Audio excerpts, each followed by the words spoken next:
es por primera vez a lo largo de estas clínicas internacionales, vamos a tener a alguien que no es entrenador, pero sí alguien que es muy reconocido, por lo menos en el básquetbol de la República Argentina y del mundo.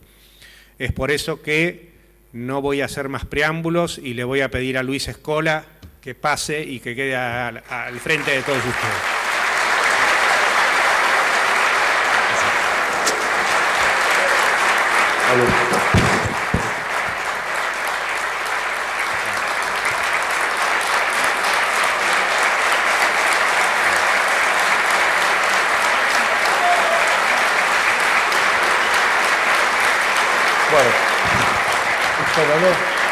Bueno, muchas gracias. Muchas gracias por el aplauso. La verdad que no esperaba una recepción tan cálida. Y bueno, para mí también quería, antes de empezar a hablar, ya más o menos todos saben quién soy, dónde juego, qué es lo que hago. Pero para mí también es una situación novedosa estar acá. Yo no soy entrenador, como es obvio, tampoco soy disertante. Pero cuando vino Julio a proponerme esto, primero dije, ¿cómo vas a pedirle a un jugador que le hable a un entrenador? Me quedé un poco, el jugador está por debajo del entrenador, ¿qué le puedo enseñar yo a mis jefes? Y bueno, después él me lo planteó de forma diferente, cómo poder cambiar un poco el prisma de las cosas que se le puede enseñar a un entrenador o de las cosas que se le puede agregar a un entrenador. Y me empezó a interesar. Y me pareció un desafío grande, poder hablarle a la gente que me entrena, a la gente a la que yo tengo que obedecer, a la gente que me pone o que me saca. Y me pareció un gran desafío, entonces lo acepté. Una vez aceptado el desafío, la idea era que puedo hablar. Yo no puedo venir acá y ponerme a hablar de una zona o ponerme a hablar de cómo entrenar. O sea, ustedes son los que me enseñan eso a mí, o sea que eso no podía hablar, quedaba descartado. Entonces, hablando con Julio y con otra gente, empezamos a buscar la vuelta y llegamos a un punto que creemos que puede ser interesante, que es la relación jugador-entrenador desde el punto de vista del jugador. Evidentemente, como no soy entrenador, tiene que ser desde el punto de vista donde yo puedo llegar a tener algo para aportar. Así que armamos un montón de cosas que podían llegar a ser interesantes y las plasmamos en una charla que espero que les guste. Así que vamos a empezar. Perfecto. La primera parte, cuando empezamos a hacer el PowerPoint y todo, me dijo, bueno, vamos a poner alguna foto para ir armando todo, y yo elegí poner una foto de Dusko de entrada, porque gran parte de lo que va a ser toda la charla va a tener mucho que ver con Dusko. Dusko fue un entrenador que influyó mucho en mi carrera. Yo tuve 5 años, los 5 años de mucha importancia en mi carrera, y me marcó mucho. Entonces tomé la decisión de poner a Dusko primero, y a lo largo de toda la charla vamos a hablar bastante de Dusko y de otros entrenadores más también, ¿no? Pero bueno, meteme primero. Cuando armé la charla dije, bueno, ¿por dónde empiezo? ¿Qué empiezo a hablar? Y se me ocurrió empezar por el principio, por la primera parte, que yo creo que es la relación entrenador-jugador. El primer contacto, generalmente, ya sea porque uno va a fichar a un jugador o porque uno entra a un club en donde hay ya un equipo armado, lo primero generalmente que hace el entrenador es juntarse con los jugadores y tener una reunión, una mini reunión o una reunión larga o una cena, un almuerzo, diferentes cosas. Y eso es un punto clave en la relación, porque es el primer contacto, es la primera charla, y a partir de ahí se arman muchas cosas y se crean muchos conflictos y muchas cosas buenas también.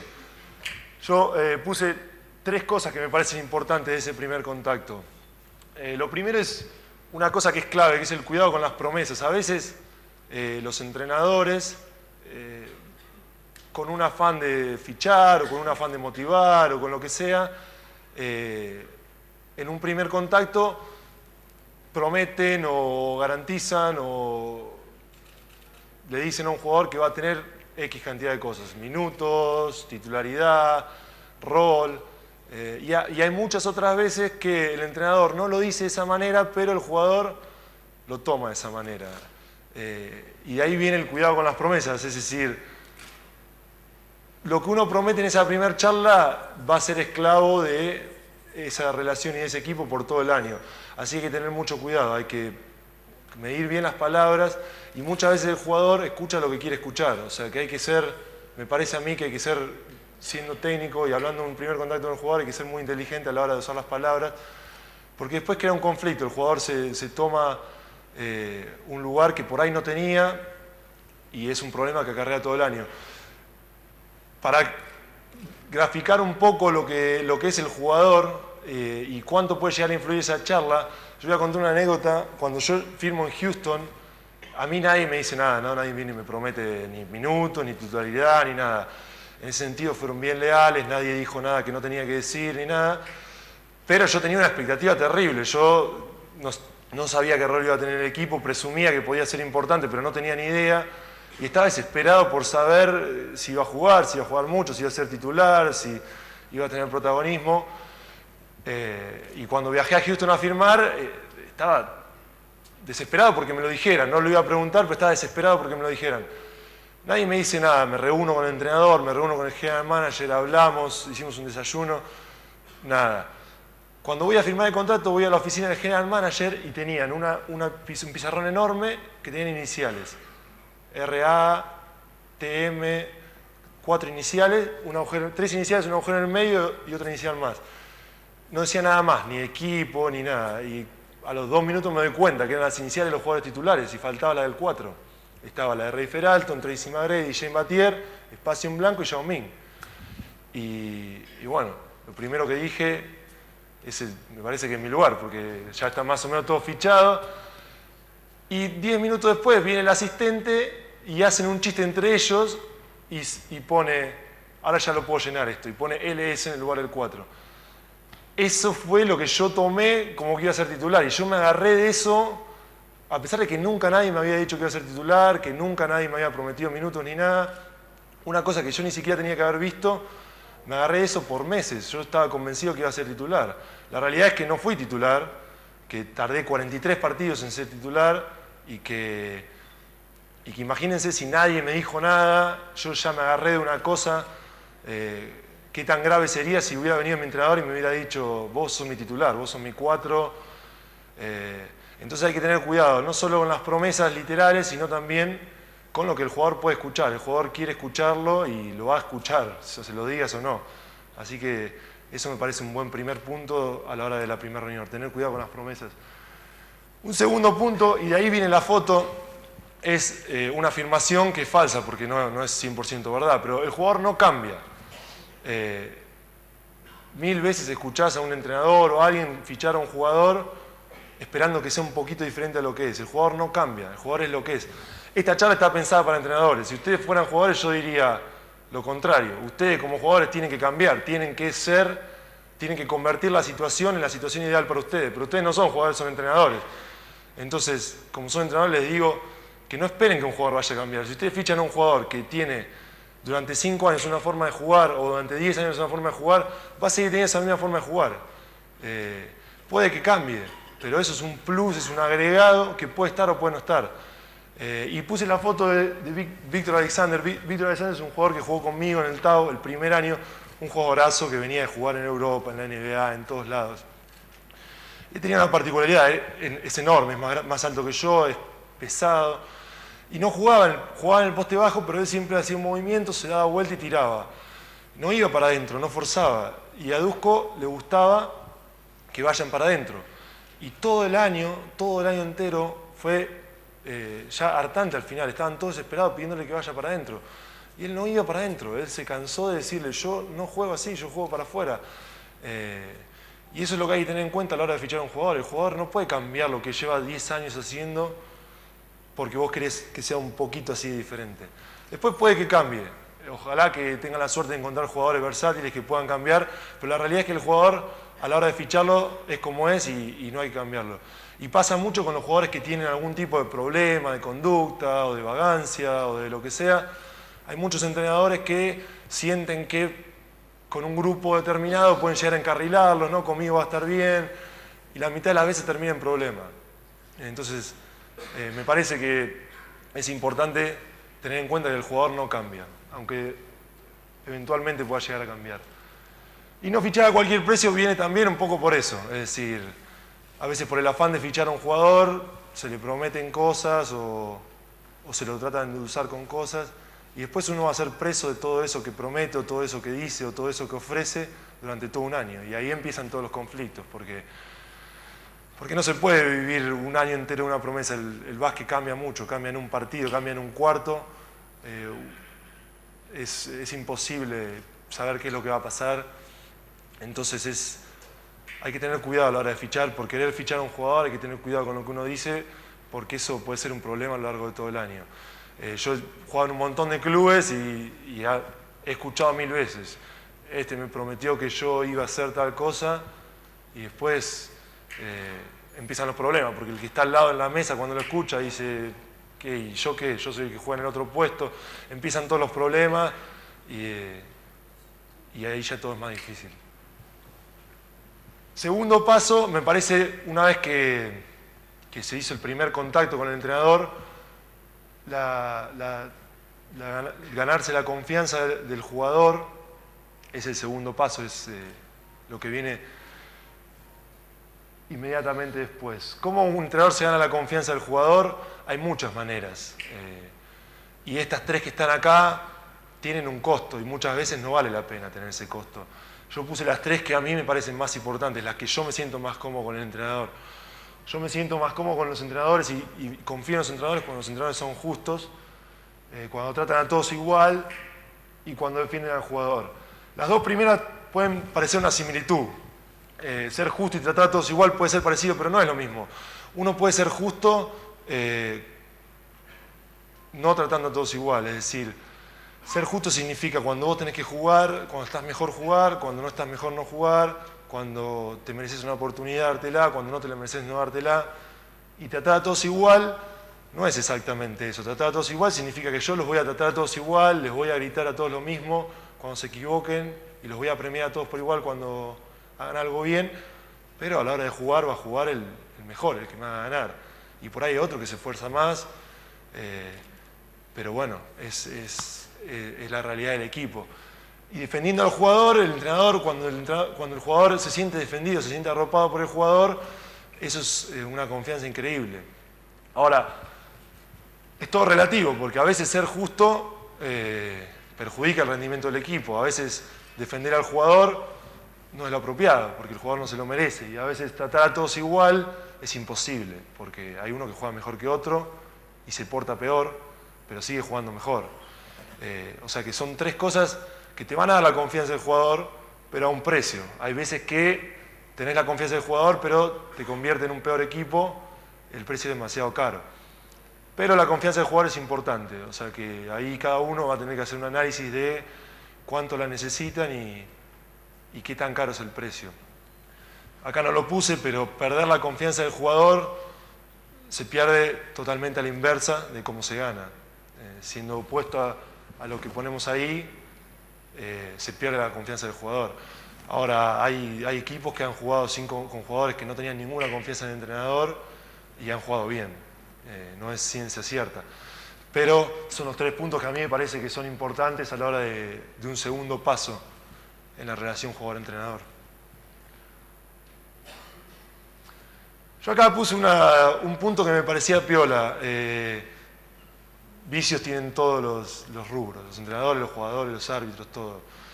Pero hay 2 o 3 cosas que a los jugadores le afectan por demás, que son vicios bastante comunes en los entrenadores y que al jugador le molesta, o que son cosas que el jugador generalmente se siente afectado. En la mayoría de los equipos, no en todos, pero en muchos equipos, hay muchos jugadores que están por encima del nivel de estatus del jugador, que el entrenador, que cobran más que el entrenador, que son más importantes del entrenador, que se fichan primero que los entrenadores. Y hay entrenadores que tienen la necesidad de sentirse importantes, sentirse protagonistas. Y una de las maneras que lo hacen es siendo extremadamente mediáticos, teniendo un perfil muy alto y queriendo basar todo en uno mismo. Y yo veo eso como una cosa que al jugador le puede llegar a molestar mucho. Al final es irrelevante, ¿no? Si al jugador le molesta, no tiene por qué molestarle nada, el jugador es subordinado al entrenador. Pero hay 3 o 4 casos de entrenadores, y volvemos al ejemplo de Dusko, junto con otros más, se me ocurre Obradovic también, que son entrenadores que tienen un perfil altísimo y que, por ejemplo, Dusko en el club donde yo jugué durante 5 años era más importante que todos los jugadores. No había un jugador más importante que él era el más importante, venía el presidente, venía Dusko y venía todo el resto del club. Pero él tenía un perfil totalmente diferente al de otros entrenadores. Él no iba buscando protagonismo, no iba poniéndose las medallas él era el más importante, él lo sabía y después se mantenía en una sombra. Y sin embargo lo era más importante que todos los demás y tenía el perfil alto adentro de la cancha, puertas para adentro. Y hay otros entrenadores que no tenían la importancia que tenía Dusko, intentaban ser a través de autopromocionarse o a través de ser más expuestos o más mediáticos, ganar ese protagonismo. Y eso es una cosa que al jugador le afecta bastante, le choca bastante. Y la segunda es bastante relacionada, pero es un problema porque la prensa está en todos los microclimas que pueden llegar a vivir cada uno de ustedes. La prensa está en la NBA, en Europa, en Argentina, en el TNA, en la Liga B. Siempre tenés prensa, siempre tenés repercusiones.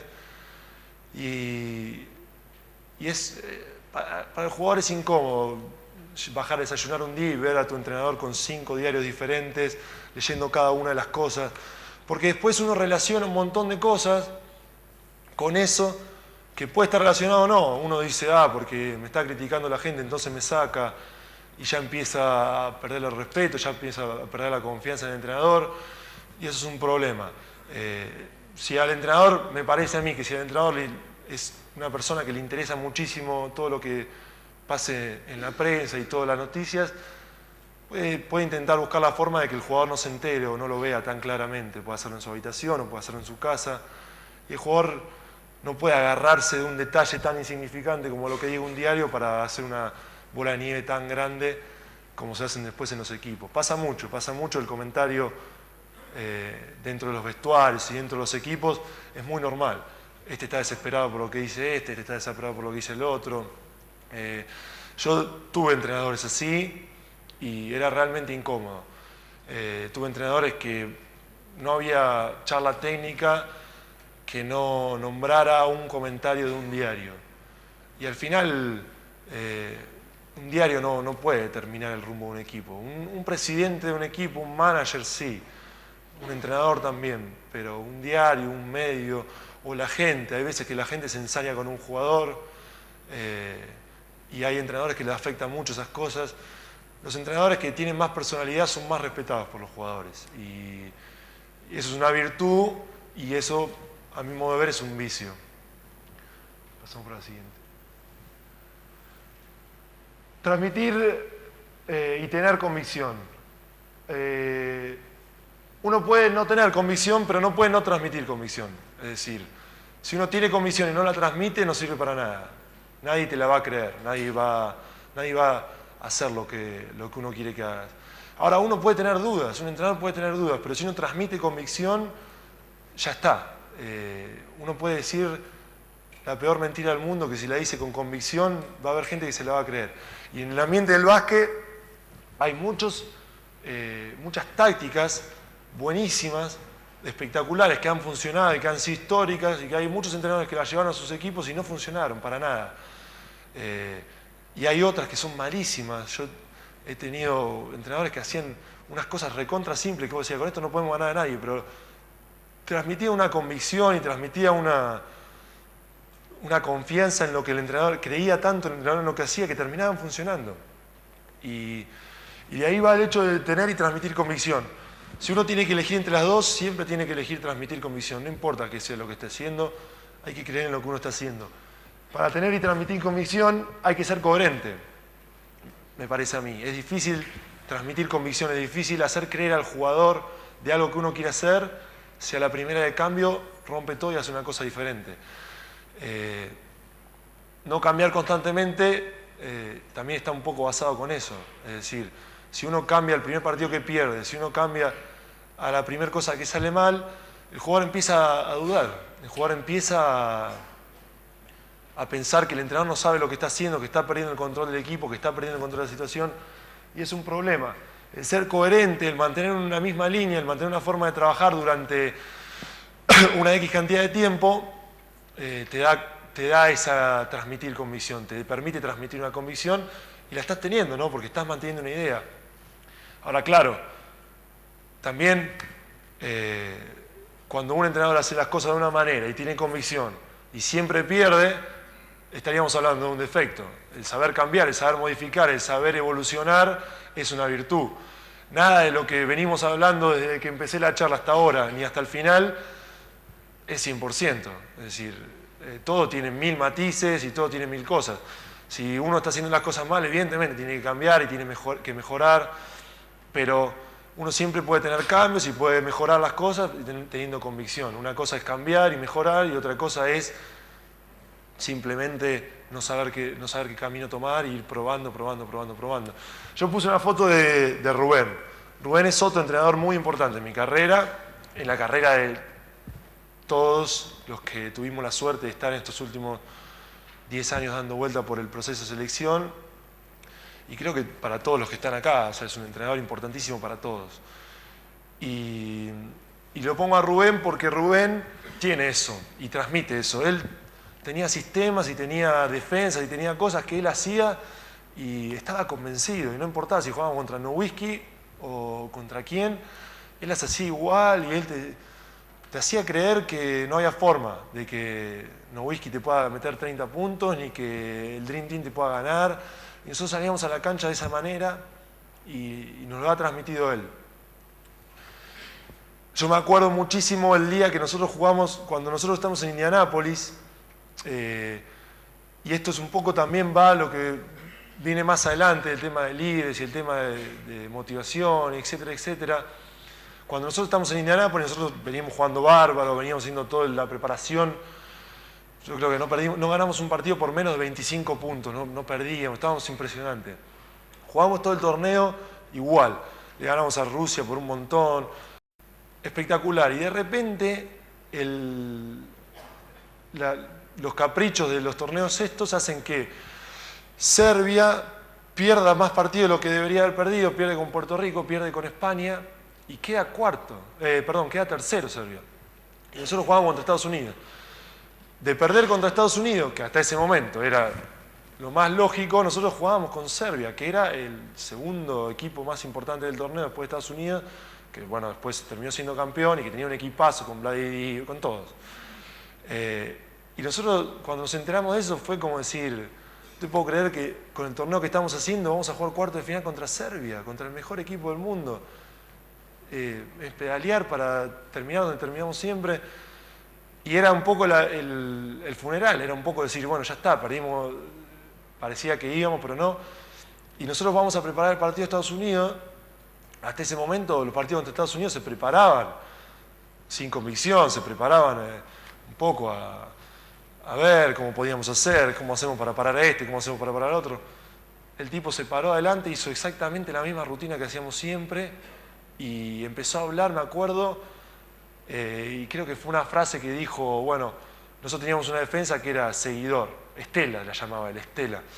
Te pegás a la camiseta y haces Estela. Y entonces dice la frase, a Reggie Miller le vas a hacer Estela. Y al principio causó gracia, porque era una locura. Reggie Miller era 10 veces All-Star y estaba Paladino que lo tenía que seguir, causó un montón de gracia. Nadie se rió, o sea, nosotros hicimos el codito, nos miramos, pero ellos estaban serios. La segunda era a Paul Pierce le vas a hacer fondo. Y ya no. La tercera dijimos, esto se lo están tomando en serio. Vamos a ganar, vamos a ganarle, ¿qué vamos a hacer? Si ellos se lo toman en serio, y no hubo más risa. Al tercer scouting, empezamos a ver los sistemas y lo tomamos en serio y bueno, le ganamos. Y después, en vez de cruzar contra Serbia, cruzamos contra Brasil. Y terminamos siendo segundo del mundo y casi ganándolo y después, bueno, todo lo que pasó. Pero ese punto fue un clic para todo el básquet. A partir de ahí, después ellos volvieron a perder un montón de veces. No sé si la defensa era la correcta, no sé si el sistema era el correcto, no sé si ellos eran mejores jugadores que nosotros y Rubén nos transmitió esa convicción. Sin hacer nada, sin hacer un speech motivacional, sin hablar 3 horas de que No, simplemente haciendo la misma rutina que venía haciendo todos los partidos, nos lo transmitió, nos lo pasó uno por uno, cada uno de los jugadores fue creyéndosela y así termina el partido que si... Yo no lo vi, pero lo tengo acá y le hicimos nuestro juego, hicimos los puntos nuestros, hicimos puntos de flex, hicimos puntos de pipa, el famoso sistema nueva, todos los sistemas que no hicimos nada raro, hicimos lo que hacíamos nosotros, le jugamos a ganar de igual a igual. Y bueno, eso nos lo dio Rubén en un montón de situaciones más. Y hay otros entrenadores también, pero me gustó Rubén porque me parece que él tiene eso. Y no es que tampoco es un cuadrado que nunca ha cambiado y que siempre hace lo mismo. Él ha cambiado y ha adaptado, pero él siempre fue constante. Y él tiene la convicción y la transmite. Siempre es más fácil transmitirla cuando uno la tiene. Hay otros entrenadores, Dusko también es uno de ellos, pero me quedé con esta historia de Rubén y con Rubén para este segmento.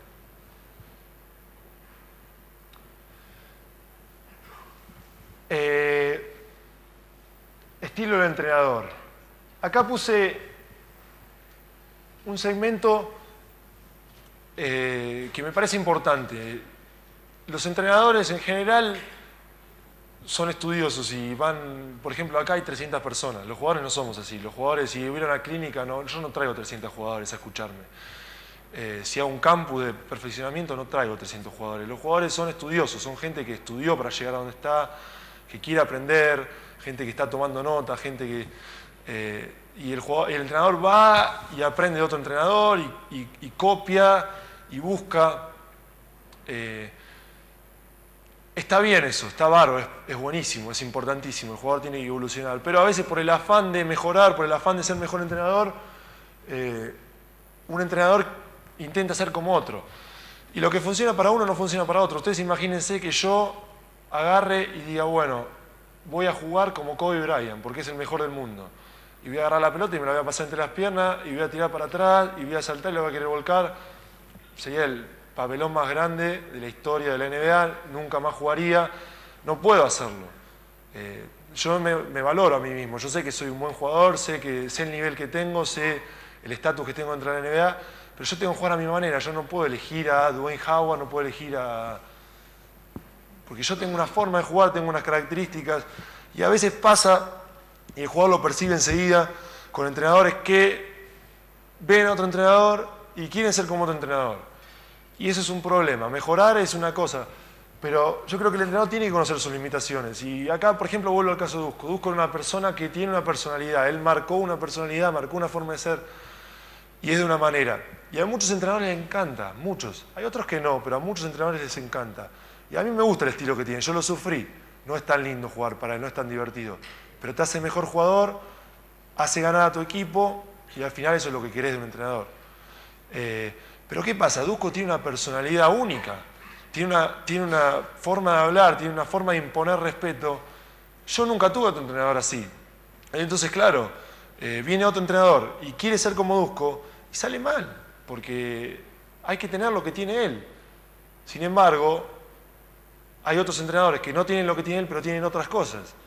Entonces, tener un estilo de entrenador, un estilo propio, me parece que es muy importante para el entrenador. Después podés mejorar, podés agregar cosas, pero conocer tus limitaciones. Si uno quiere ser como Dusko, pero no tiene la personalidad de Dusko, va a salir mal.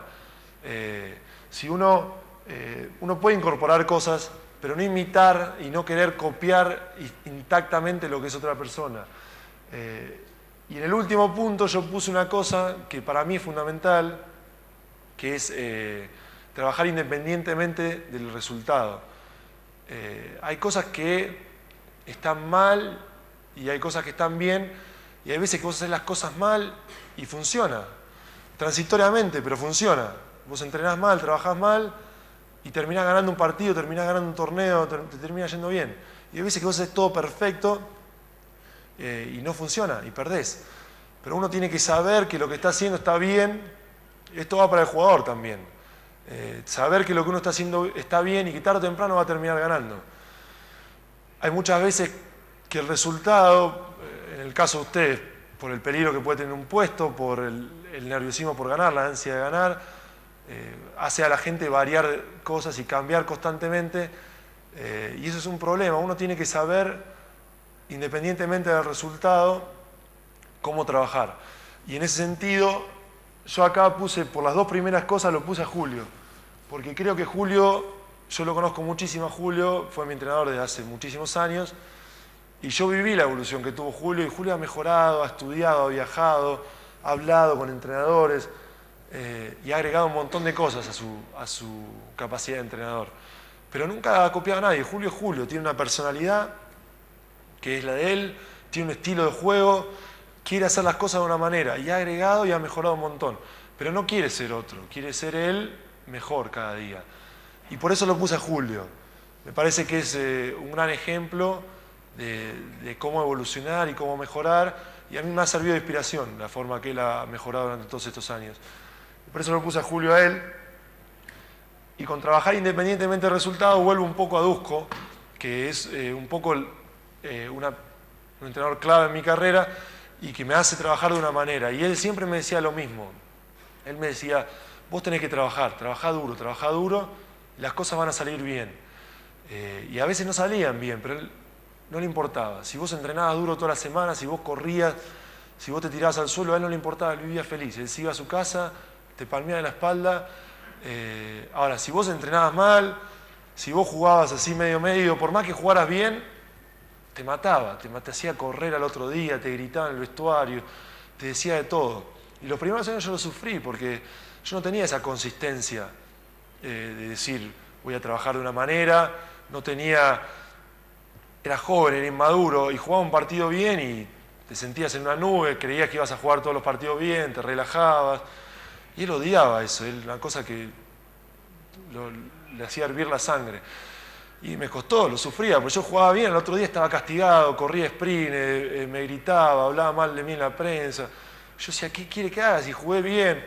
Y con el correr de los años lo fui entendiendo, me fui amoldando a él y fui adoptando su manera de trabajar a las malas, ¿no? Porque la idea mía no era correr como perro todo el día y estar contento si había corrido mucho pero jugaba mal. Yo quería jugar bien, pero de a poquito me fui adaptando porque no quería pasarla mal y fui tomando esa forma de trabajar y me fue gustando, me fui sintiendo bien de esa manera y fui sintiendo que progresaba y cada vez la adopté más, hasta que él llegó a un punto que conseguí que él estuviera feliz conmigo, que él más veces la que venía y me decía, no te hagas problema, jugaste mal pero vas a jugar bien. Que para él era una cosa rara, no lo hacía muy a menudo, y la fui adoptando. Y yo trabajo de esa manera y me parece que es piola y es bueno y gana mucho el respeto del jugador los entrenadores que trabajan de esa manera, que trabajan y que no importa, y que valoran al que trabaja y que no importa el resultado. Yo, tomado por Dusko, cada vez que juego, él me decía, yo empezaba el partido y estaba corriendo, todo, por ahí no había metido un punto, no había tocado una pelota, pero él me decía, estás corriendo, estás bien, no importa, vas a jugar bien, quédate tranquilo. Y ahora, inconscientemente, 5 años después de haber jugado con él, yo entro en un partido de básquet y estoy jugando mal y rebobino la semana a ver si había trabajado duro o no. Y si trabajé duro estoy tranquilo, si entrené fuerte, si hice trabajo extra, si hice pesas, si tiré tiros extra, estoy tranquilo porque sé que en el segundo cuarto voy a jugar bien. En el tercer cuarto voy a jugar bien, no importa. A veces no, pero yo me voy tranquilo. Y hay días que me pasa al revés, que por lo que sea esa semana estuve un poco más vago, o no fui a tirar los tiros extra que hago habitualmente, lo que sea, y empieza el partido y estoy más o menos bien, pero digo, no va a ir, no voy a jugar bien hoy. Y bueno, eso es un poco trabajar independientemente del resultado. Y a mí me funcionó mucho. Y creo que el entrenador puede transmitir eso a los jugadores y a los jugadores les va a servir. Es importante. Acá, en este segmento, incluyo todo lo que es el manejo del grupo fuera de la cancha. Motivación es fundamental. Y el tema del líder, yo no sabía si ponerlo o no ponerlo. Y pregunté a 3 o 4 personas, 3 o 4 entrenadores con los cuales debatí la charla esta, y les pregunté, líderes, qué sé yo, y surgió un debate que yo no creía. Yo pensaba hablar de tipos de líderes, de situaciones con líderes, etcétera, etcétera. Y se armó un debate con ellos que me dicen, no, bueno, pero hay muchos entrenadores que no creen en los líderes, que creen que no existen, que están, o que se pueden eliminar, o que los líderes realmente son los entrenadores. Y bueno, a partir de ahí dije, tiene que estar líderes en este segmento, porque no hay debate, los líderes están. Cualquier grupo tiene líderes, te gusten o no. Yo voy a llevar a mi hijo al jardín y los veo jugar y tienen un líder. Y hay 5 chiquititos que siguen a uno que por alguna razón es más piola y lo siguen todos. Los líderes están. La forma en la que lo usemos va a ser para beneficio o para perjuicio, pero los líderes no hay forma de sacarlos. Yo tuve miles de líderes distintos. No es una charla de liderazgo, pero hay líderes positivos, hay líderes negativos, hay líderes vocales, hay líderes que lideran con el ejemplo, hay líderes más tímidos, hay un líder para todo el mundo que es más... Y a veces hay otro líder que es el verdadero líder, que es el que está ahí trabajando en la sombra, que él contiene todo. Pero los líderes están. Uno puede pretender que no están, pero es un problema, porque uno puede usar esos líderes. Un entrenador tiene un cierto contacto con un grupo de una X cantidad de tiempo, que es la charla técnica, el entrenamiento, el partido. Después hay un montón de tiempo que los jugadores están entre los jugadores, que son la cena, los viajes, los aviones, los hoteles, la ducha.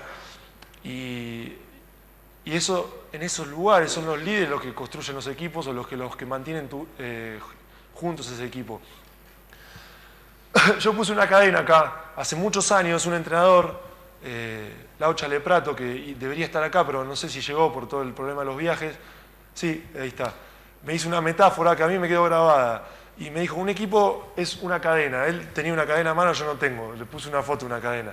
Un equipo es una cadena de 2 eslabones. Imagínense una cadena fuerte de 2 eslabones de acero irrompible.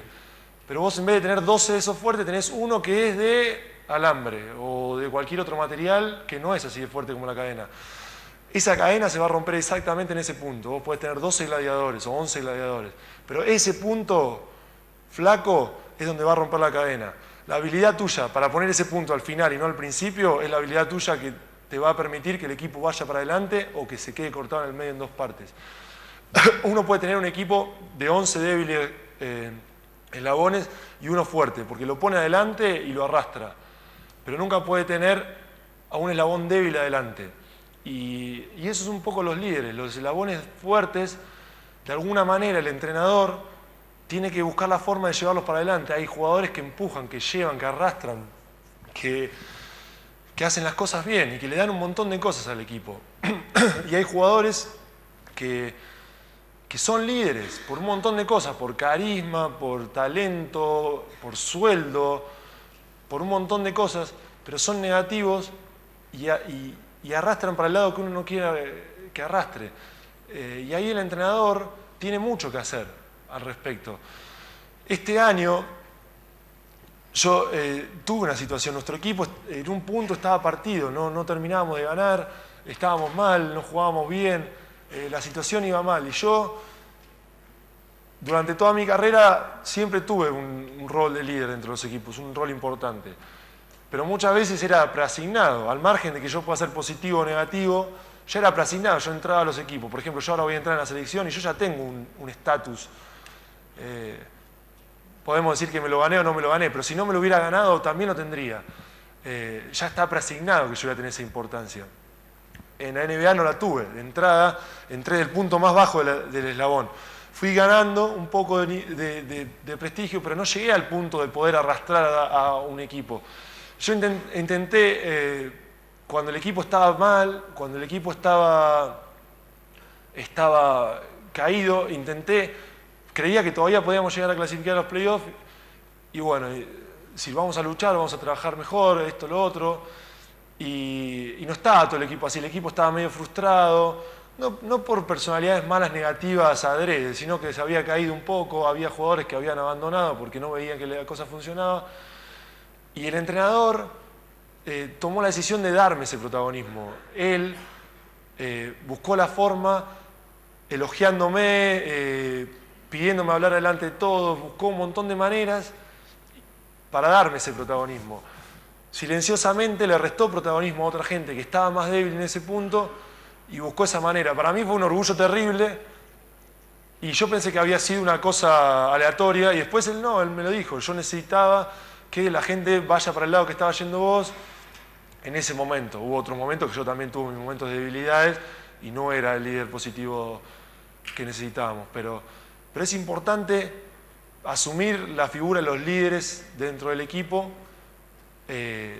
filtrarlos y saber cuáles son los positivos y negativos, cuáles son los buenos. Hay muchos que son positivos pero no son capaces de arrastrar, o no son capaces de crear,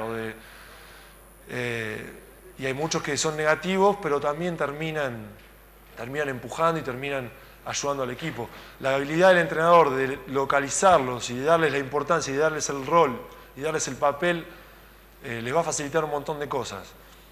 Por eso lo puse, lo de los líderes, me parece fundamental. Y me parece que el entrenador tiene un rol importantísimo dentro de los líderes del equipo. La parte de motivación yo la puse justamente después de trabajar independientemente del resultado. Tengo dos historias para hablar de motivación. Hay muchas. La motivación es infinita. Hay 1000 formas de motivar. Lo mismo que me motiva a mí no lo motiva a él. Lo mismo que me motiva hoy a mí no me motiva mañana. Es infinita. Imposible hablar. Una charla entera tendría que ser motivación. Pero yo me acuerdo una vez, yo la primera vez que llego a una final europea, perdón, la segunda, pero yo ya estaba con un papel más protagónico. Estaba en el Tau, con Dusko, y estaba nervioso. Yo era importante el equipo, era el que en teoría iba a hacernos ganar o a hacernos perder, y estaba nervioso. Éramos un grupo joven, primera vez, y jugábamos contra un equipo con mucha más experiencia que nosotros, con más presupuesto que nosotros, con mejores jugadores, y se notaba que estábamos nerviosos. Le habíamos ganado al CSKA de Moscú en su propia casa el día anterior, y llegamos a la final y Dusko se para delante de nosotros y se ríe, cuando él no se reía jamás, y se ríe y dice, ¿está nervioso? Dice, ¿por qué está nervioso? Dice. Y nada, no, nosotros estábamos todos nerviosos y muertos, silencio total, y dice, ya está, dice, el destino está escrito, dice. Todo lo que ustedes hicieron hasta acá es lo que les va a hacer ganar esta final. A partir de ahora no se tienen que preocupar. Lo que van a hacer en el partido, no hay forma de cambiarlo. Ya está hecho, ya el trabajo ya está hecho. Ustedes trabajaron más que nadie. Ustedes fueron a la montaña, ustedes se desmayaron a 3000 metros de altura, ustedes se cayeron al suelo que no podían caminar. Ya está, el trabajo ya está hecho. No hay forma de cambiar el resultado de este partido. Y bueno, o sea, nos entró un subidón de adrenalina, queríamos salir corriendo. De hecho, salimos corriendo. Hay un video que está en la página del Tau, que salimos nosotros corriendo, nos pegábamos en el túnel, nos frenaba un tipo porque había que esperar al momento para salir, y nosotros lo queríamos pasar por encima. Y salimos con una fuerza increíble. Esta misma historia la conté en otra charla y no dije el resultado. Y uno me preguntó, ¿y cómo salieron? Y yo le dije, ¿y vos cómo pensás que salimos? Y me dice, ganaron. No, le digo, perdimos. Pero la charla estuvo espectacular y no había forma de mejorar esa motivación. Yo salí terriblemente motivado, perdimos por un montón de factores, porque eran mejores, porque jugamos mal, pero la motivación estaba perfecta. ¿Y vos qué vas a hacer? ¿Al siguiente partido vas a cambiar ese speech porque perdiste? Si estaba bien. Y ahí va un poco la historia y lo que venía antes. Trabajar independientemente del resultado. Uno puede hacer las cosas bien, como en este caso, y perder. Hay muchos factores que pierden. La otra historia no me tiene a mí como protagonista. Yo estaba en Houston, mi primer año en Houston, estaba mirando la tele y estaba viendo un Super 8, creo que era. ¿Está Silvio? No, sí, Super 8 era. Un Super 8 en Mar del Plata, y jugaba el equipo de Silvio Santander, Regata de Corrientes, contra el equipo de Sergio Hernández, que era local. Yo estaba viendo el partido con mi mujer, que sabe de básquet lo mismo que yo de física nuclear, mis 2 hijos, que no saben de nada, que son 2 indios que se estaban peleando, qué sé yo, estoy en el sillón, tranquilo, buenísimo. A mí me gusta mucho, disfruto mucho los partidos, lo de la Liga y lo de la Euroliga y todo. Me agarro mi bebida espiritual, pongo partidazo. Llega el último minuto, hasta ahí todo normal, última jugada, pelota para Regata de Corrientes, minuto, ponen la cámara. Y bueno, no me acuerdo tampoco, me acuerdo el speech exactamente que hizo Silvio, pero les dice algo así como palabra más, palabra menos, hace la jugada, la dibuja, pum, pum, pum, pum, la vas a tirar vos, y de repente se para, tira el lápiz y dice, disfrútenlo, lo vamos a ganar, este partido lo vamos a ganar, disfrútenlo, estamos donde queríamos estar. Y bueno, él probablemente sea bastante mejor motivador que yo, pero más o menos era esa la charla, y yo, sin saber cómo, me paré del asiento, y agarro el control remoto y me paro, y estaba para jugar. Mi mujer me dice, ¿qué haces, tarado? Me dice. Y yo le digo, callate que está en la última jugada. Ni sabía qué partido era, nada. Y me paré y quería ir a jugar ahí mismo, quería agarrar la pelota y tirarla. De hecho, yo no sé si no habré hecho la mímica y todo. Y bueno, la historia al final es positiva, la termina metiendo, terminan ganando ese partido. Por ahí lo podría haber errado. Pero, nada, imagínate si yo estoy sentado en el sillón y me motiva, imagínate si vos estás ahí sentado en un minuto con toda la gente, todo. La motivación es fundamental. Ahora, es amplísimo, porque yo nunca jugué para Silvio y por ahí, si lo decís eso al otro día, ya no tiene el mismo efecto. La misma palabra es un arte motivar. Y no sé cómo explicarles cómo motivar, no sé cómo explicarles cómo motivarme a mí, mucho menos cómo motivar al general de la gente. Lo que sí los empujo a que aprendan a motivar, porque es gran parte del éxito de un entrenador de básquet. Siguiendo con el tema de motivación, hay un tema que me parece muy entrenador, que es el tema de las frases. Y a mí me gustan las frases, yo también. Siempre tuve entrenadores que buscaron frases, que buscaron dichos de gente, que han pegado frases en vestuarios, y está bien, está bueno. Yo durante muchos años estuve buscando un par de frases. Pero quería buscar una que me guste, que me motive, que me ayude a levantarme a la mañana a entrenar, pero que se adapte, o sea, que me sienta identificado. Y siempre encontraba la típica frase de que, bueno, hay que dejar todo, hay que matarse, hay que sufrir, hay que pasarla mal, todo. Y no me terminaba de cerrar, aunque sea verdad, no me terminaba de cerrar. Entonces, al final, digo una frase de una persona que se llama E.M. Gray, no sé quién es, no sé qué hace, pero la encontré y me encantó. Y dice algo así, la voy a traducir, dice, las personas exitosas tienen el hábito de hacer las cosas que los fracasados no les gusta hacer. A ellos no les gusta tampoco necesariamente, pero el disgusto es un subordinado de la fuerza de sus propósitos.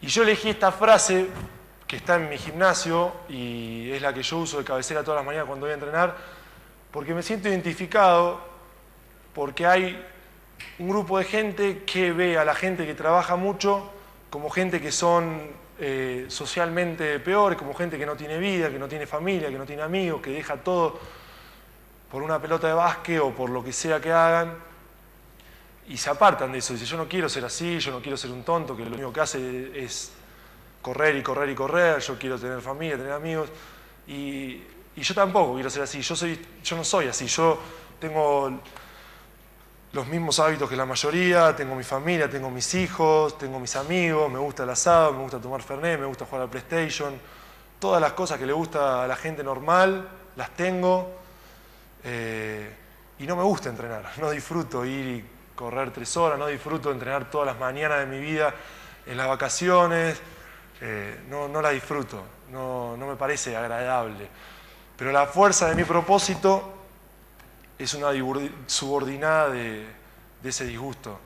Yo lo hago porque quiero llegar a un lugar y hay que pagar ese precio, ese sufrimiento, pero no tengo placer en lo que se hace. Y me parece que se identifica con lo que yo siento y la quería compartir con ustedes.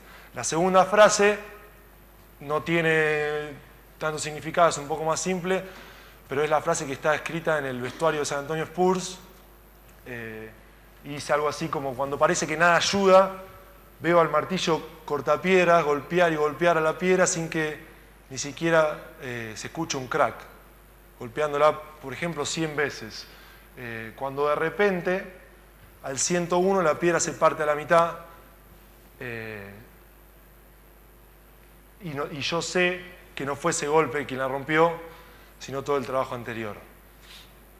Me parece que era la frase para terminar esta charla. Gracias.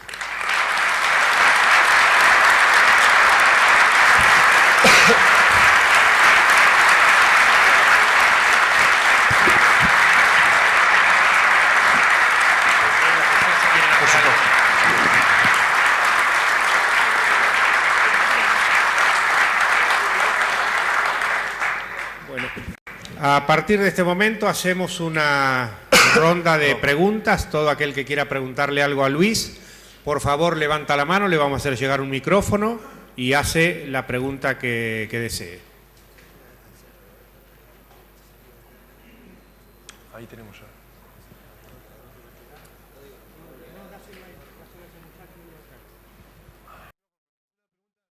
La pregunta mía era, ¿qué sentiste cuando volcaste la última pelota contra Italia en las Olimpiadas?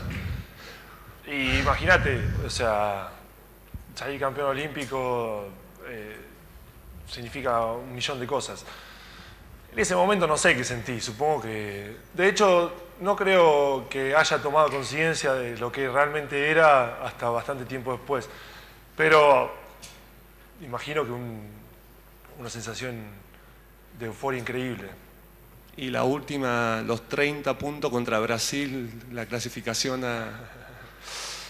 Nada, eso fue más desde la tensión, fue un alivio. Todo ese torneo lo viví muy intensamente y era complicado clasificar, estábamos un poco, en realidad estábamos mejor que Brasil, pero en equipo estábamos un poco peor que ellos y yo quería jugar los Juegos Olímpicos y lo viví con mucha tensión. Ese momento fue sacarme una mochila de encima. Creo que lo único que hice después de ese partido fue dormir.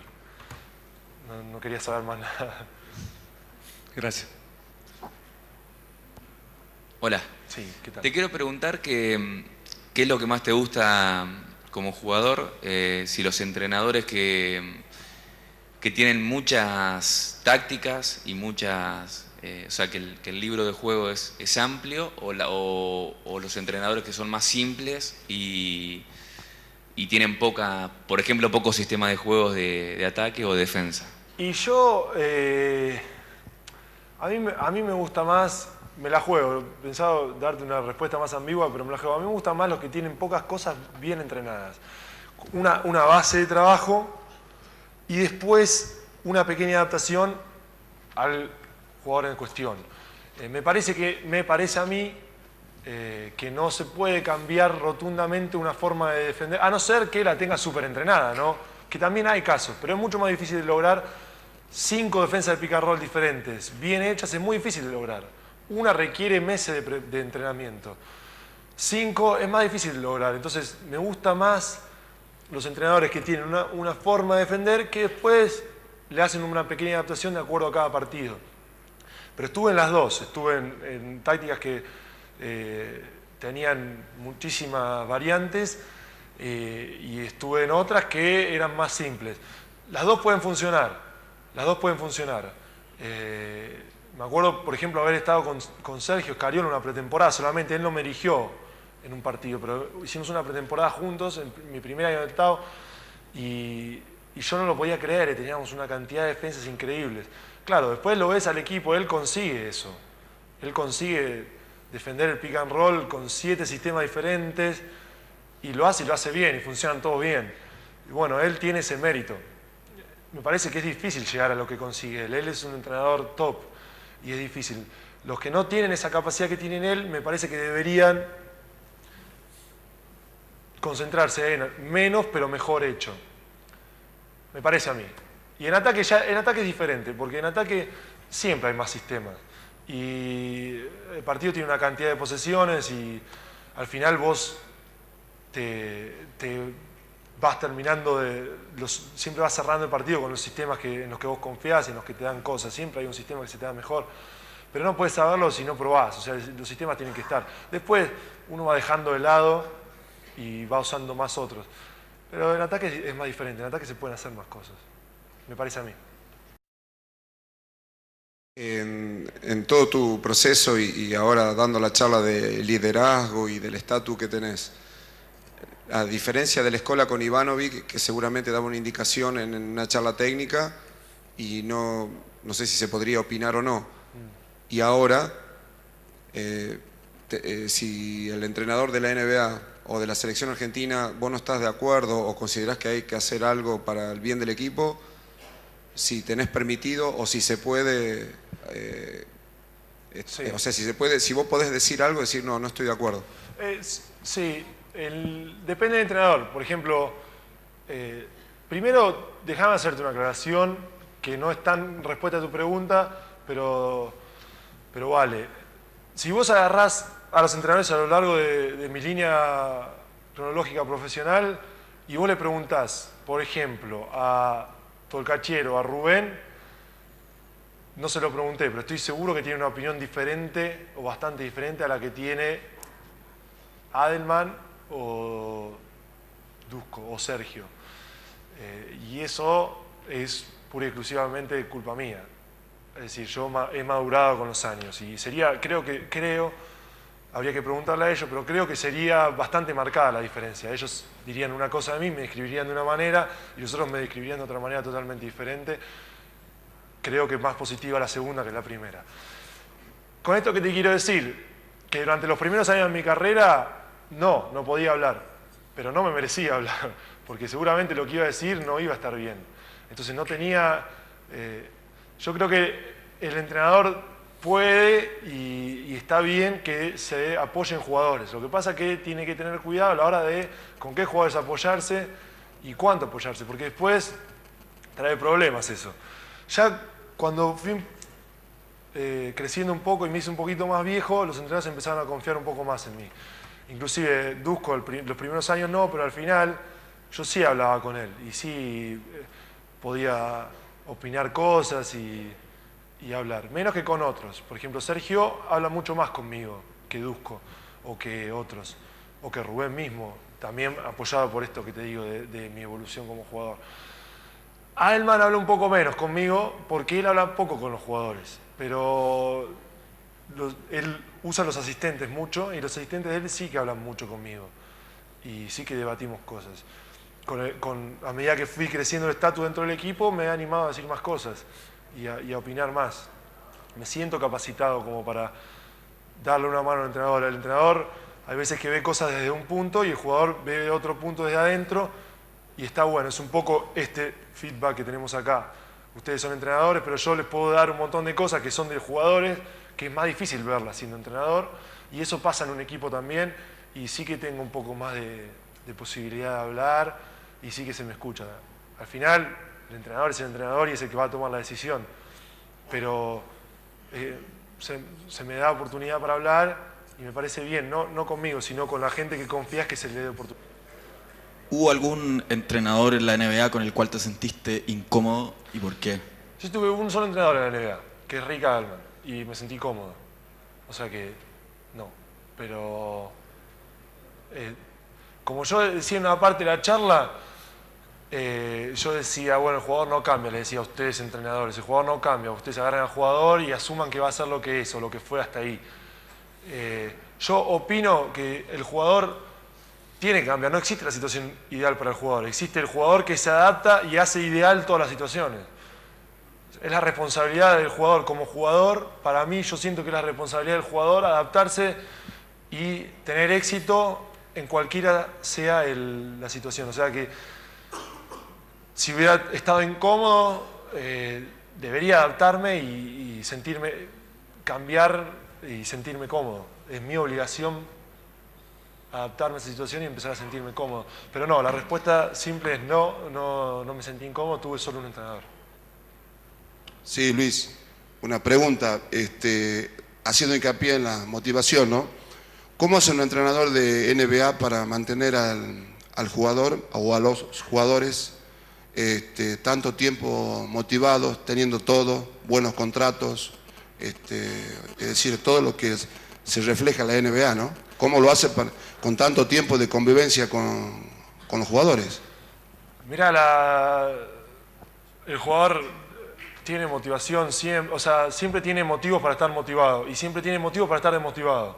Vas a encontrar desmotivación en el torneo de Capital y vas a encontrar desmotivación en la NBA. Siempre tiene razones para estar desmotivado y siempre para estar motivado. El tema de los contratos es relativo.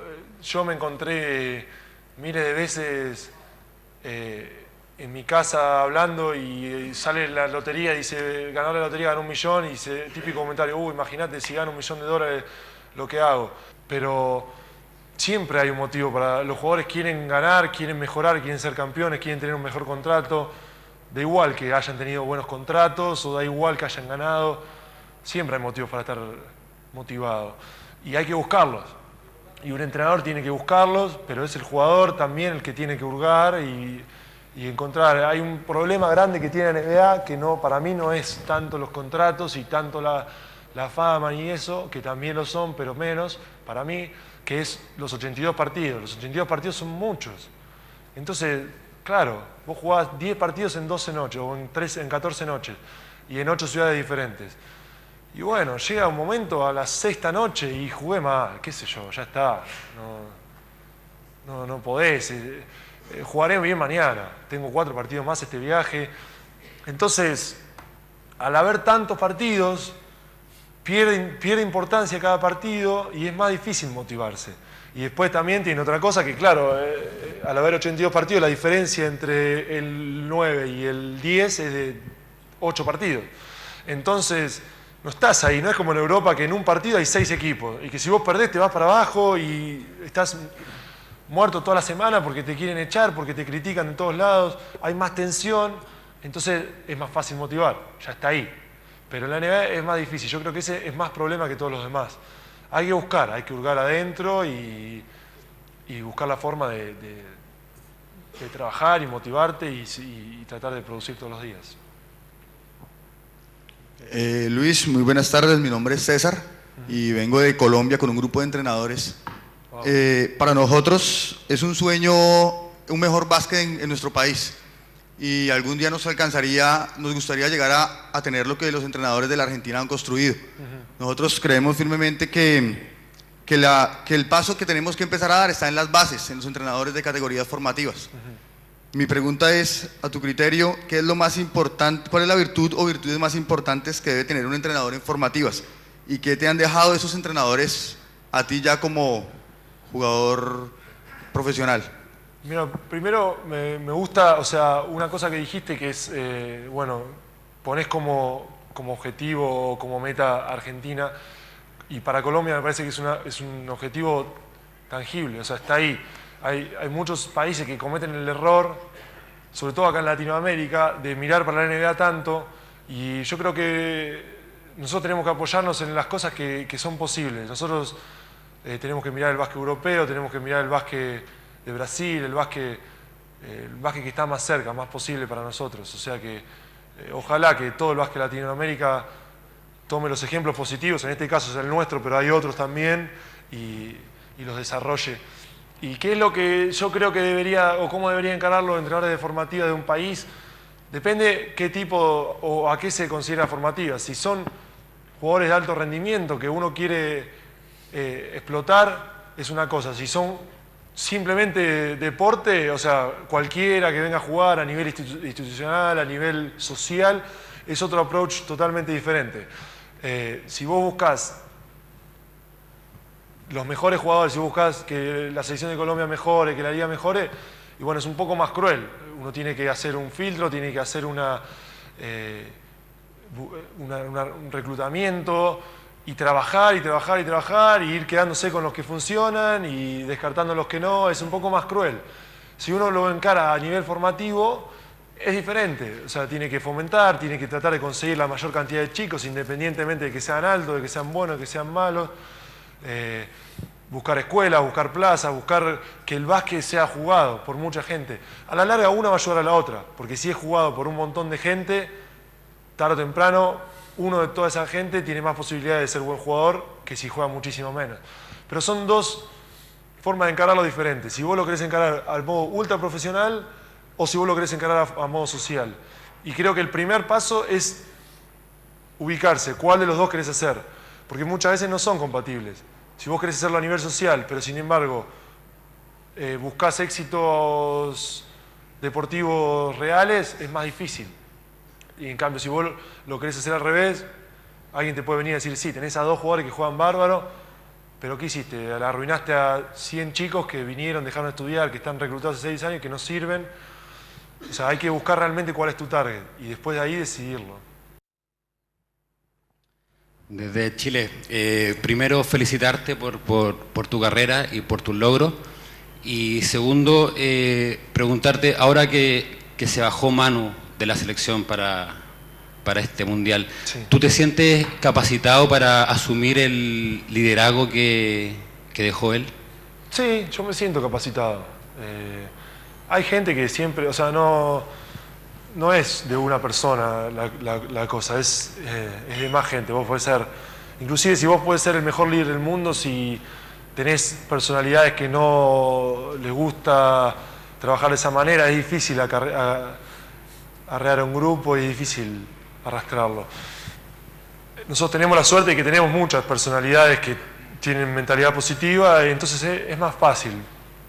Sé que siempre voy a estar expuesto y siempre voy a estar en un nivel de exigencia alto con respecto al liderazgo del grupo, pero hay un montón de chicos que asumen ese papel también y que arrastran muchísimo y que son importantísimos para nosotros. Manu es uno de ellos, que ahora no está, pero hay otros también. Luis, quería hacerte, ¿cuál es tu motivación, ¿sí?, como capitán de la selección? Si es la misma cuando vestí la camiseta de Houston. O sea, si vos en la selección, ¿cómo motivás a tus compañeros, porque sos un líder, con respecto al próximo torneo que tienen en vista en Turquía? Hay muchas formas de motivar y de liderar. Hay muchos tipos de líderes. Liderazgo es otra de esas charlas que sería una charla sola de liderazgo. Tampoco creo ser yo el idóneo para hacer una charla de liderazgo. Yo, en los equipos que me tocó la suerte de ser líder, y de a poquito creo que me estoy ganando mi lugar en Houston, tengo una manera que es liderar con el ejemplo. Me cuesta hablar porque veo las cosas de una manera muy clara, pero no necesariamente está en lo cierto, pero para mí sí, y soy bastante cabezón y soy muy pasional, entonces me cuesta hablar. Tuve más problemas cuando quise ser vocal, entonces me fui acomodando y fui perfeccionando mi forma de liderar, y liderándolo con el ejemplo es lo que más resultado me dio. Si yo quiero que un equipo me parece que tiene que entrenar mejor, intento entrenar mejor. En fin, lidiar con el ejemplo, con todo lo que explica la frase misma, porque creo que es la que más se adaptó a mí. Hay otros jugadores que son fantásticos para liderar de otra manera. Hay muchos casos que son más inteligentes. Por ejemplo, Manu lidera con el ejemplo, pero también es un gran vocal, habla muy bien y es muy claro para expresarse, y él es de otra manera que yo. Hay otros que lideran más con el estar en el grupo, el ser esas personalidades que uno se encariña y que están en el grupo y que trabajan bien y que suman y lideran de esa manera. A mí la que se me vino bien es tratar de pedirle a los demás que hagan lo que yo estoy haciendo, haciéndolo lo más intenso que puedo. Te quería preguntar, bueno, has sido dirigido en la Argentina, en Europa y en la NBA por entrenadores de gran nivel. Si podés marcar algunas diferencias que vos creas, ya sea en la forma de trabajo o en la relación con el jugador, de los distintos, o sea, no puntualmente el nombre de un entrenador, sino de los entrenadores que te han dirigido en la Argentina, en Europa y en este caso en la NBA. ¿Qué diferencias son las que vos notás? Es fácil, son muy diferentes los tres. Hay más lugares, ¿no? Está el resto de Latinoamérica, yo no lo conozco. O sea que los tres esos que yo trabajé y que tuve entrenadores, las diferencias son claras. Estados Unidos es un lugar de jugadores, es una liga de jugadores. El jugador tiene el poder, el jugador manda, el jugador está por encima de todos, sacando al dueño del equipo y en algunos casos por encima de los dueños de los equipos. Con excepciones. San Antonio es una de ellas, por ejemplo, que Popovich está por encima de todo. Los Ángeles con Phil Jackson también, pero la mayoría de los casos es una liga de jugadores. El jugador toma muchas decisiones, el jugador cambia muchas decisiones, el jugador hace muchas cosas que a mi modo de ver no debería hacer y no tiene ninguna repercusión o ninguna penalización. En fin, es totalmente de jugadores. De hecho, los jugadores han echado a muchos entrenadores y y han cambiado a muchos entrenadores y han puesto a muchos entrenadores. Ese es Estados Unidos. Europa es totalmente lo opuesto. Europa es una liga de equipos y entrenadores. Los jugadores vienen por detrás. O sea, primero está el equipo, o por lo menos a donde a mí me tocó estar. Yo tampoco estuve dando vueltas por Europa, pero también creo entender lo que pasó en otros clubes también, y es un lugar de entrenadores. Aunque pueda haber algún caso que haya un jugador muy importante en algún equipo, pero es un lugar de entrenadores. Y el entrenador está, el club está y siempre está por encima del jugador. Hay muchísima más disciplina, el jugador no tiene tanto poder, el jugador en muchos casos no tiene poder para nada, y tiene que tener cuidado con todo, con cómo habla, con cómo se comporta, todos los pequeños detalles que hacen que sea una liga de clubes y de técnicos, más que de jugadores. Y Argentina es un punto intermedio entre los dos. No es tan drástica como Europa, porque hay más flujo de entrenadores, más cambio de entrenadores, porque los clubes son menos sólidos, porque no se mantienen los dirigentes durante mucho tiempo, porque desaparecen los clubes durante mucho tiempo, porque no pagan, o sea, por un montón de situaciones no puede ser, apunta a ser como en Europa, con buen criterio, a mi entender, pero por un montón de fallas no puede y el jugador toma más poder sin llegar a tener el poder que tiene los jugadores dentro de la NBA. Entonces es un punto intermedio de las dos. Buen día. Mi pregunta puntual, vinculada a la parte de liderazgo que comentabas en tu charla, es si el jugador valora especialmente la capacidad de escucharlos que tiene un técnico, o sea, la capacidad de tomar en cuenta la opinión de ellos, o si por el contrario el jugador percibe eso como un signo de debilidad del entrenador. Sí, me parece que es muy buena la pregunta. Sí, el jugador valora eso. Ahora, ¿qué pasa? Y me sirve para aclarar esto que yo quería aclarar antes y lo dejé pasar y no lo aclaré. O sea, el jugador sea feliz no necesariamente es lo que el entrenador quiere. Es decir, sí, si vos hablás a un jugador y le permitís que hable y le permitís que te cambie las tácticas, el jugador va a ser feliz. ¿Ves lo que querés? ¿Vale la pena? ¿Te va a hacer mejor equipo? Probablemente no. O puede pasar que sí, pero ¿a qué precio vos querés que el jugador esté feliz? Hay veces que el jugador rinde no estando feliz y eso es lo único que te importa y el equipo funciona mejor. Hay jugadores a los que uno se le puede dar un cierto poder y se le debe dar un cierto poder. Y hay jugadores a los que no se le debe dar un cierto poder. Y yo estuve en equipos que ha habido jugadores que tenían poder y era para problemas. Nos lastimaba rotundamente que ese jugador tenga voz dentro del equipo y dentro de las decisiones adentro de la cancha, barra afuera de la cancha. Solo hay un grupo de jugadores que pueden tener ese poder y el entrenador es el responsable de determinar si el jugador te puede dar cosas.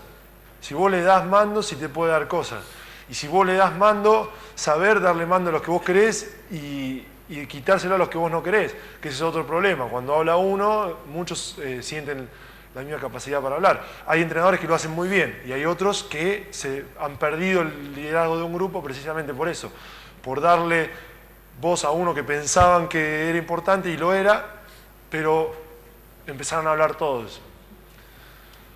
Es difícil, te estoy dando una respuesta muy ambigua, lo sé, pero la realidad es que vos tenés que analizar cada caso en particular y la respuesta sería sí, el jugador va a estar más contento, pero lo que tenés que analizar es si realmente te conviene, a qué precio está más contento el jugador. Te quería preguntar en cuanto a la charla técnica, ¿cómo considerás o el jugador considera más positivo o aprovechable una charla técnica en el que el entrenador es puntilloso, meticuloso y trata de no dejar ningún detalle, una charla técnica que haga un repaso rápido o una charla técnica que el jugador se dedique más a 2 o 3 puntos motivacionales y largar a la cancha? Yo creo, no, 2 o 3 puntos motivacionales solos no, porque si no se convierte en un circo de arriar y no sé qué.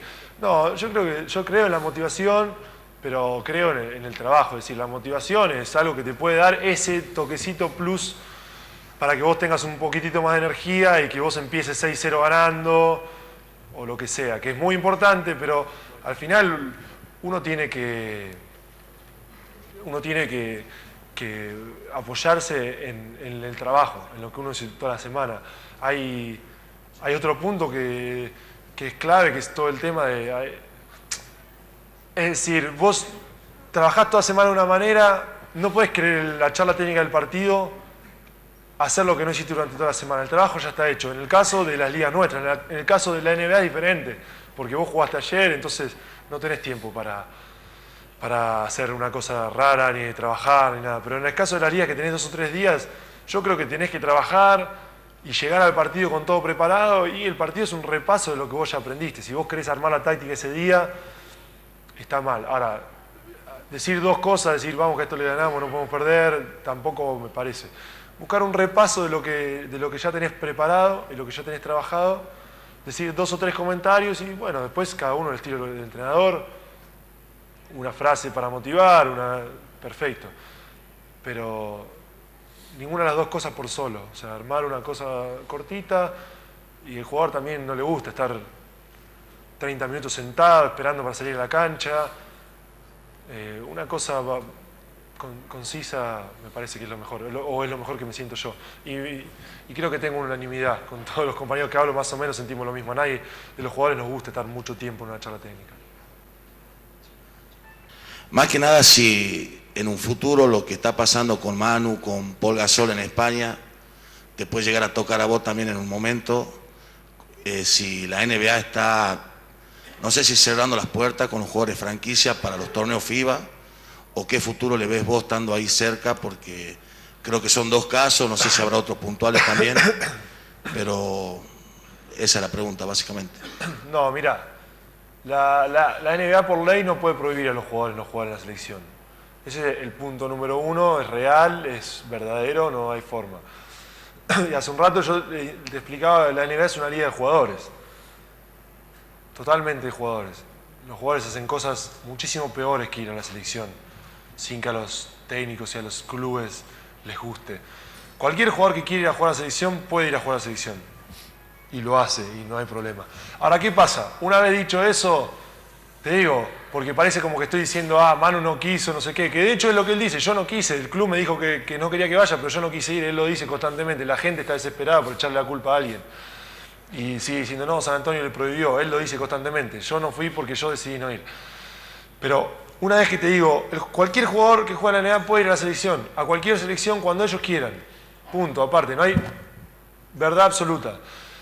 Ahora, hay jugadores que tienen sentido común. Si vos me decís uno que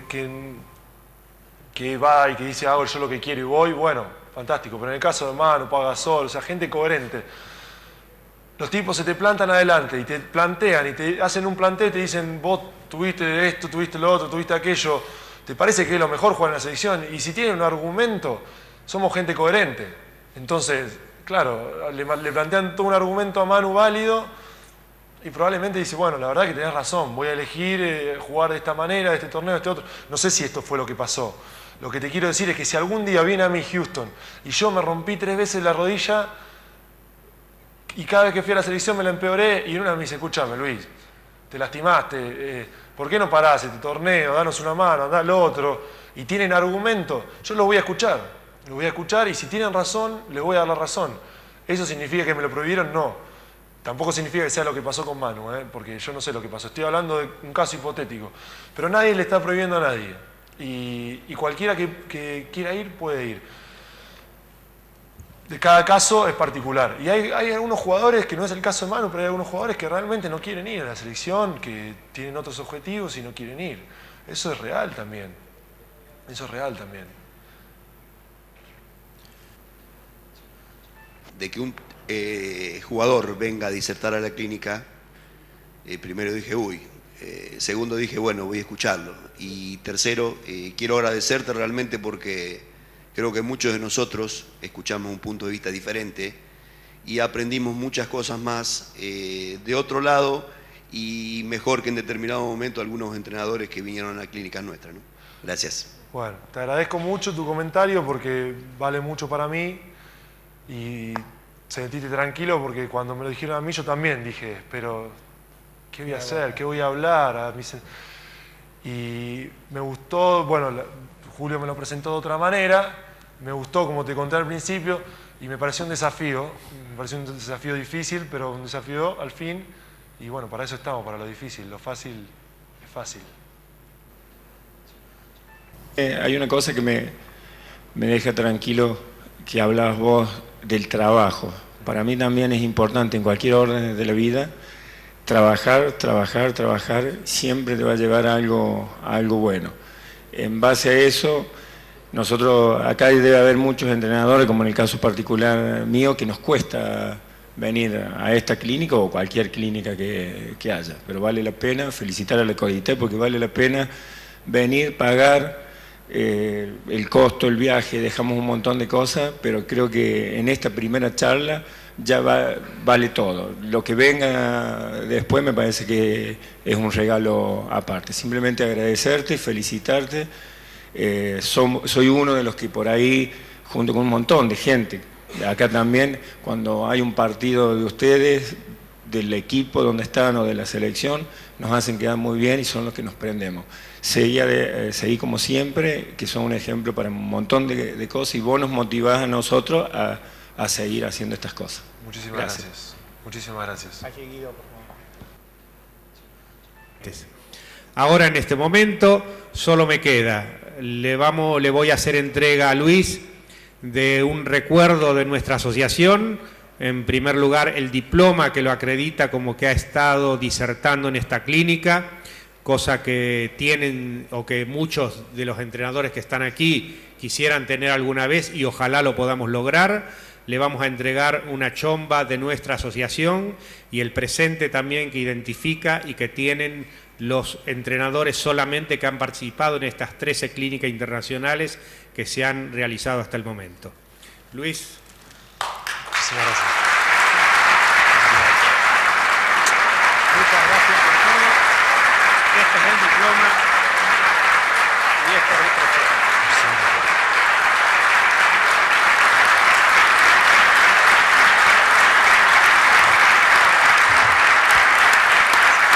Muchas gracias.